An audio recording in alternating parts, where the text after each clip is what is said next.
மலேசிய வானிலை ஆய்வு மையம் மெட் மலேசியா 6 மாநிலங்களுக்கு தொடர் மழை எச்சரிக்கையை வெளியிட்டுள்ளது. இந்த மாநிலங்களில் இவ்வாறு புதன்கிழமை முதல் வெள்ளி வரை மழைப்பொழிவு நீடிக்கும் என்று கணிக்கப்பட்டுள்ளது.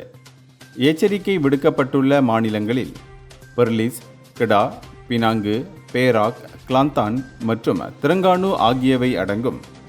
இந்த வானிலை அறிக்கையின்படி பேராக் மாநிலத்தில் கெரியான், லாரூட், மாத்தாங், செலாமா, ஹுலு பேராக் மற்றும் கோலகங்சார் ஆகிய மாவட்டங்களும், கிழக்கு கடற்கரை மாநிலங்களில் பெசூட், செத்யூ, கோல நெருஸ், ஹுலு திரங்கானு, கோல திரங்கானு மற்றும் மாராங் ஆகிய மாவட்டங்களும் பாதிக்கப்படும் என்று தெரிவிக்கப்பட்டுள்ளது. எனவேதான் வரவிருக்கும் நாட்களில் கனமழை காரணமாக வெள்ள அபாயம் மற்றும் போக்குவரத்து தாமதங்கள் அதிகரிக்க வாய்ப்புள்ளதால் சம்பந்தப்பட்ட பகுதிகளில் வசிப்பவர்களும் பயணிகளும் விழிப்புடன் இருக்குமாறும், தொடர்ந்து வானிலை நிலவரங்களை கண்காணிக்குமாறும், சாத்தியமான இடையூறுகளுக்கு தயாராக இருக்குமாறும் மெட் மலேசியா கேட்டுக்கொண்டுள்ளது. இந்தியர்களின் இதய குரல் மக்களோசை.